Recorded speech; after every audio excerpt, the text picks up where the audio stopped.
માતાજી, આજનો વિષય હતો અપરાધ ભાવ. આપણે દરરોજ દીવો કરીએ, દરરોજ એક મંત્ર કરીએ, દરરોજ એક પાઠ કરીએ, પરંતુ ક્યારેક ન થાય તો આપણને એવું થાય આજે મારું અહિત થશે.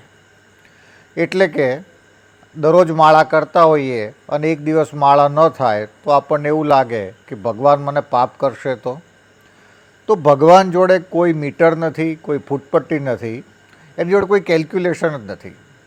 આ જે બધું કરી રહ્યા છીએ એ આપણી સ્વસ્થતા અને માનસિક જે બેલેન્સિંગ છે એના માટે કરી રહ્યા છે.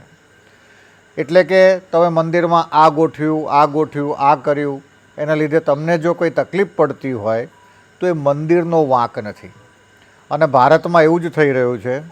જીવનમાં કંઈ તકલીફ પડે તો વાસ્તુશાસ્ત્રનો દોષ કાઢીએ છીએ, જ્યોતિષશાસ્ત્રનો દોષ કાઢીએ છીએ, કોઈએ મારા ઉપર કરી નાખ્યું એનો દોષ કાઢીએ છીએ, કાં મારી જોડે આવું અહિત થયું એનું કારણ કંઈ બીજું હશે.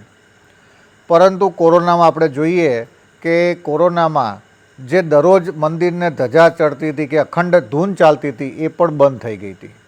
તો ભગવાનની જે ઈચ્છા હતી, પરમાત્માની જે ઈચ્છા હતી એ જ ચાલુ રહ્યું, બાકી બધું બંધ થયું. તો જીવનમાં આવો કોઈ અપરાધ ભાવથી તમે પીડાતા નહીં. આપણે ભગવાનને એટલા માટે સ્નાન કરાવવું જોઈએ કે આપણે સ્નાન કરતા થઈએ. આપણે સવારે દીવાબત્તી એટલા માટે કરવા જોઈએ કે એના લીધે આપણે સ્નાન કરીએ અને આપણી અંદર ઉર્જાઓ ભરાય. એટલે ભારતમાં આરતીનો સમય સૂર્યોદય અને સંધ્યા રાખ્યો છે, જે સમયે ખરેખર એક ડિપ્રેશન આવે છે. એટલા માટે આપણે પરમાત્માની નજીક જતા રહીએ, ઘંટનો રડકાણ સાંભળીએ. મુખ્ય કારણ આ છે. એટલે મહેરબાની કરીને તમારા ઉપર એક કૃપા કરજો કે આજથી કોઈ અપરાધ ભાવ ન ભોગવતા.